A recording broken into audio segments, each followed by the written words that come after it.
বন্ধু, আজকে আপনাদের জন্য নিয়ে এসেছি দুটি অত্যন্ত সুন্দর গল্প। প্রথম গল্প দুর্লভ বনফুল রচিত। তাহলে শুরু করছি আজকের গল্প দুর্লভ।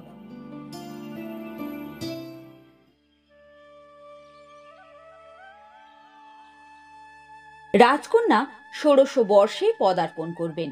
তার জন্মোৎসব উপলক্ষে রাজ্যে বিপুল সাড়া পড়েছে।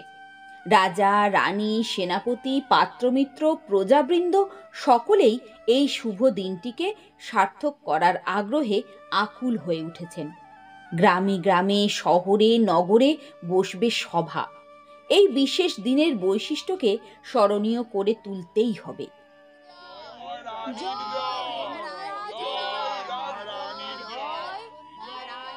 জয়ধ্বনি মুখরিত শোভাযাত্রার আয়োজন শেষ হবে সর্বত্র। বিচিত্র বর্ণদীপ্ত আলোকোৎসবের জল্পনা চলছে সারা দেশ জুড়ে। সজ্জিত হবে গ্রাম, অলঙ্কৃত হবে নগরী। নানা বর্ণের আলোক ছটায় উদ্ভাসিত হয়ে উঠবে 10 দিক।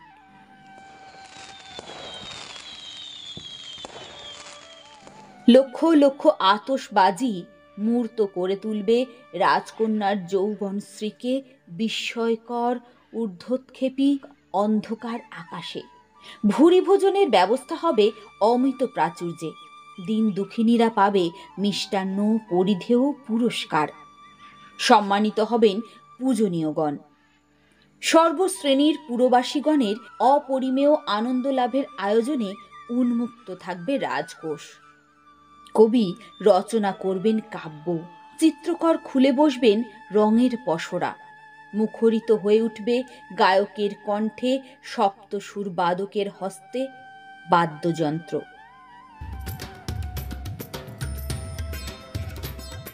হর্মশিল্পী, পথশিল্পী, আলোকশিল্পী, সভাশিল্পী আমন্ত্রিত হবেন সকলেই।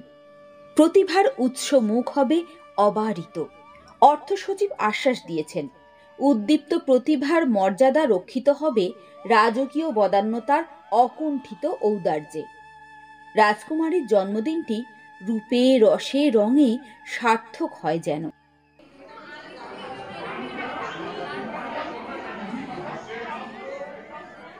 রাজ অন্তঃপুরের একটি বিশেষ কক্ষে ছোট্ট একটি মন্ত্রণা সভা বসেছে।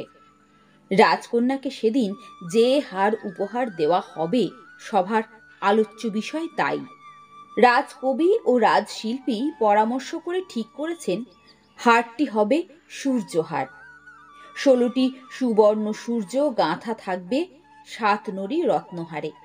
রাজ্যের 16 জন বিখ্যাত কবি এই উপলক্ষে রচনা করবেন 16টি দ্বিপদী।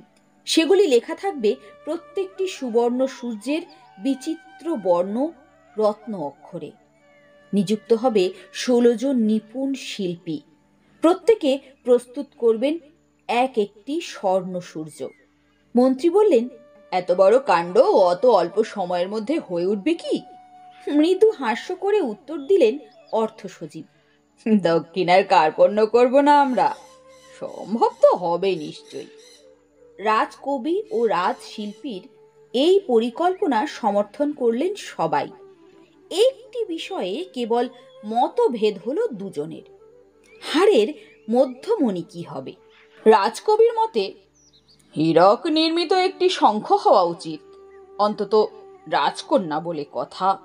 রাজশিল্পী বলেন, পদ্মরাগ মণির তৈরি একটি পদ্মই বেশি ভালো মানাবে। ধৈর্য সহকারে উভয় পক্ষের যুক্তি শ্রবণ করে রাজা বললেন, রাজকন্যাকে জিজ্ঞাসা করুন, তার পছন্দ যা হবে তাহাই হোক। রাজকন্যা ছিলেন সে সভায়, আনত নয়নে শুনছিলেন সব। পিতার কথায় আরক্তিম হয়ে উঠল তার কর্ণযুগল। রাজকবি বললেন, আপনার কি ইচ্ছা বলুন রাজকন্যা। রাজশিল্পী বললেন, হ্যাঁ রাজকন্যা, আপনি বলুন। ক্ষণকাল নীরব থেকে রাজকন্যা বললেন, আমার ইচ্ছা একটু অন্য রকম। সমস্বরে কবি এবং শিল্পী বলে উঠলেন, কি বলুন। রাজকন্যা বললেন, আমার ইচ্ছা রত্ন না দিয়ে আমার বাগানে যে চাঁপা গাছটি আছে তারই একটি ফুল দুলিয়ে দেওয়া হোক মাঝখানে। এর জন্য প্রস্তুত ছিলেন না কেউই। কিছুক্ষণ নীরবতার পর রাজা শেষে বললেন, বেশ, তাই হোক। নির্দিষ্ট দিনে সমস্ত রাজ্য মেতে উঠল উৎসবে। নগরে গ্রামে জয়ধ্বনি মুখরিত শোভাযাত্রা বেরুল আনন্দ কলরবে।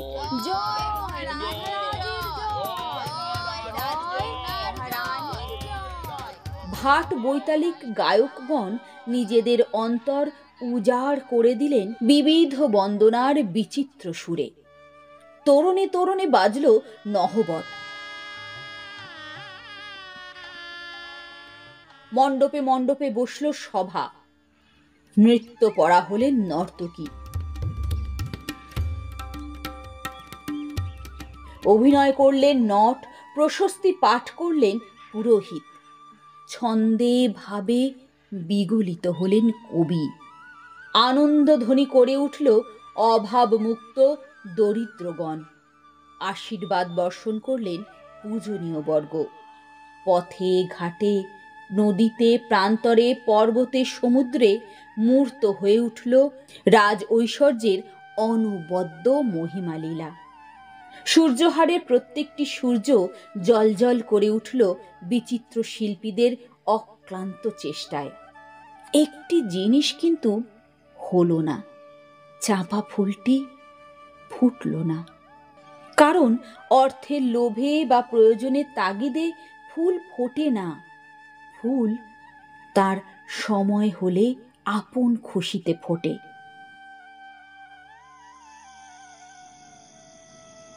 গভীর রাত্রি। পূর্ণিমার আলোয় আকাশ বাতাস স্বপ্নাতুর। থেমে গিয়েছে জনতার কোলাহল। নিষ্প্রভ হয়েছে ঐশ্বর্যের আড়ম্বর। ধীর মন্থর পদে রাজকুমারী এসে বসলেন চাঁপা গাছতলায়। অঙ্গে নেই অলংকারের ঝনৎকার। সাধারণ কাপড় পরা সাধারণ মেয়ে যেন। সামান্য উদ্ভিদটি তুচ্ছ করে তুলেছে সমস্ত ঐশ্বর্য আড়ম্বরকে আজ। রাজকন্যা ভিখারিনীর মতো এসে বসলেন গাছতলায়। ধীরে ধীরে মাথা নত হলো, নিমিলিত হলো আঁখি পল্লব। উদ্ভিদের নিগূঢ় সত্তার সঙ্গে নিজের সত্তাটিকে মেলাবার আকুল আগ্রহ স্তব্ধ করে দিলে তার বাইরের চাঞ্চল্যকে। স্তব্ধ হয়ে নত শিরে বসে রইলেন তিনি। অনেকক্ষণ কেটে গেল। কতক্ষণ যে কাটল তা খেয়াল নেই। টুপ করে উপর থেকে কি যেন একটা পড়ল। যে দেখেন কোলের উপর পড়ে আছে একটি চাঁপা ফুল। শেষ হলো আজকের প্রথম গল্প দুর্লভ। শুরু করছি আজকের দ্বিতীয় গল্প, লীলা মজুমদার রচিত আচার।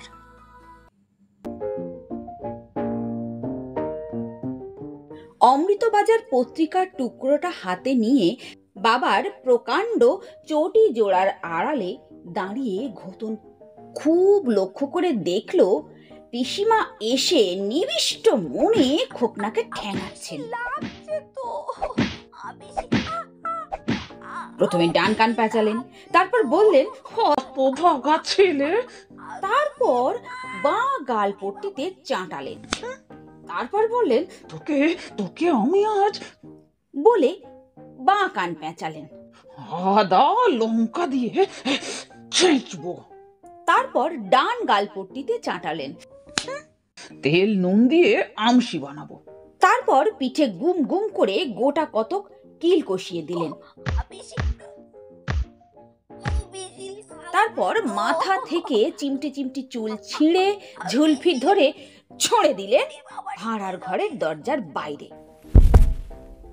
টিপ দেখে ঘোতন তাকে শ্রদ্ধা না করে পারল না।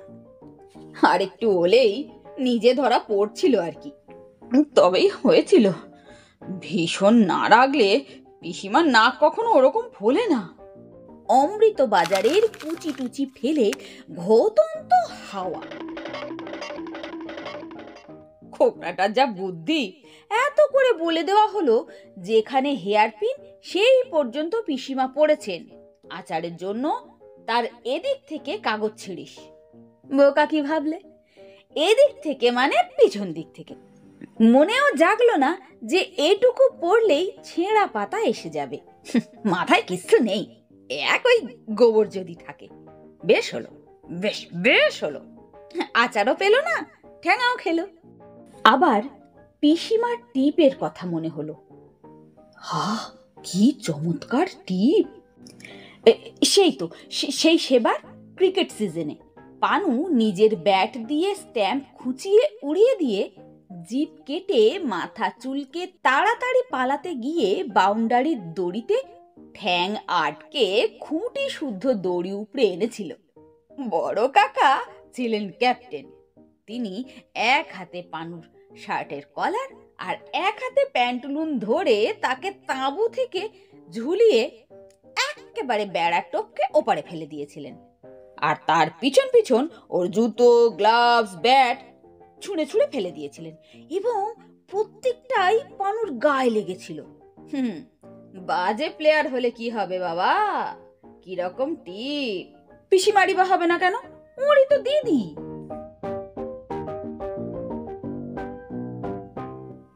ঘোতন এইদিক ওদিক ঘুরে আচারের কথা ভুলতে চেষ্টা করলো। না, খোকনাটা যে আবার কোথায় উধাও মারলো তার যে পাত্তাই নেই।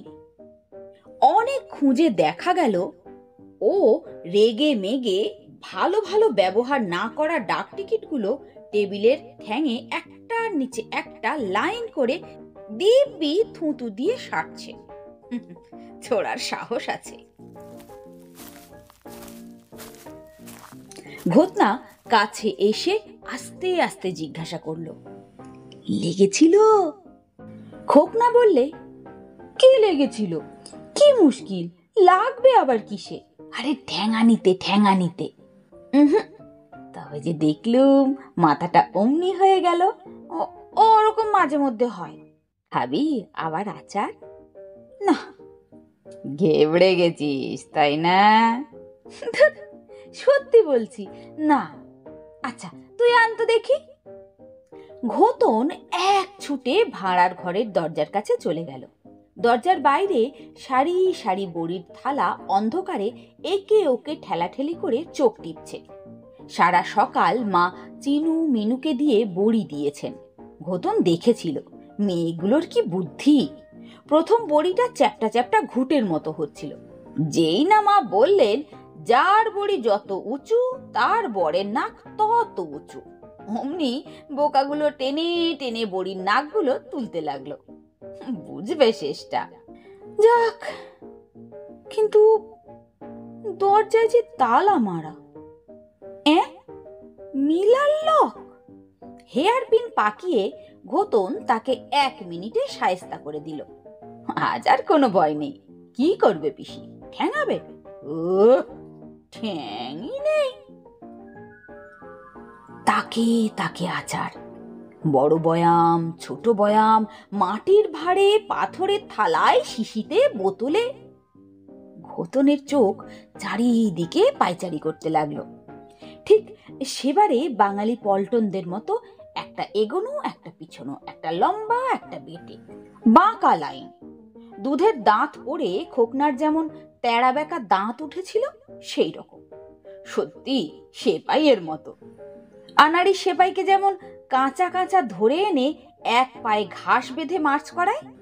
ঘাস বিচালি, ঘাস বিচালি। লেফট রাইট তো আর বোঝে না। আজ পিসিমাকে কে কেয়ার করে?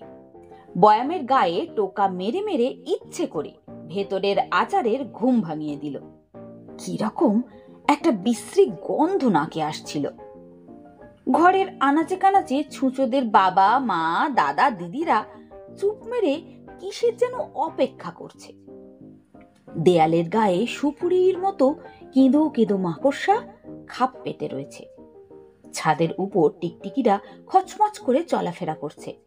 তারা অনেক দিন পায়ের নখ কাটেনি। বড় বয়ামের পাশে ওটা কি? নিশ্চয়ই আমতেল। কেটে পড়ার চেষ্টায় আছে। দেখে এ মা, আম তো নয়, আরশোলা চ্যাপ্টা। যেই প্যান্টুলুনে হাতটা মুছতে যাবে, এই রে পিসিমা! ঘোতনের আত্মার আম শুকিয়ে জুতোর শুকতলার মতো হয়ে গেল। হাত পা গুলো পেটের ভেতর সিঁধিয়ে গেল। পিসিমা বললে, দরজার কাছে হাওয়া আটকে দাঁড়ালে আচার ভেপসে উঠবে। ঘোতন ভয়ের চোটে তাড়াতাড়ি চলে যাচ্ছিল। পিসিমা আবার ডেকে বললেন, আচার নিয়ে যাও। পিসিমা যে কি, বকলেও বিপদে ফেলেন, না বকলেও বিপদে ফেলেন। ঠেঙিয়েও হার মানান, আবার না ঠেঙিয়েও হার মানান। অন্য বুড়োদের মতো একটুও না। ঘোতনের ভারী লজ্জা করল। বন্ধুরা, আজকের গল্পটি এখানেই শেষ হলো। গল্পটি আপনাদের কেমন লাগলো অবশ্যই কমেন্ট করে জানাবেন। যদি ভালো লাগে একটি লাইক করে দেবেন এবং সাবস্ক্রাইব করে দেবেন। সাবস্ক্রাইব করার পর পাশে থাকা বেল বাটনে ক্লিক করে অল নোটিফিকেশন অন করে দেবেন। তাহলে আমি যখনই নতুন কোনো ভিডিও আপলোড করব তার খবর সবার আগে আপনার কাছে পৌঁছে যাবে। আর কমেন্ট করলে আমি অত্যন্ত খুশি হব এবং নতুন ভিডিও বানানোর মোটিভেশন পাবো। আর যারা যারা অলরেডি সাবস্ক্রাইব করে রেখেছেন তাদের কাছে আমার কৃতজ্ঞতা জানাবার কোনো ভাষা নেই। আপনারা সবাই ভালো থাকুন, সুস্থ থাকুন। শুভরাত্রি।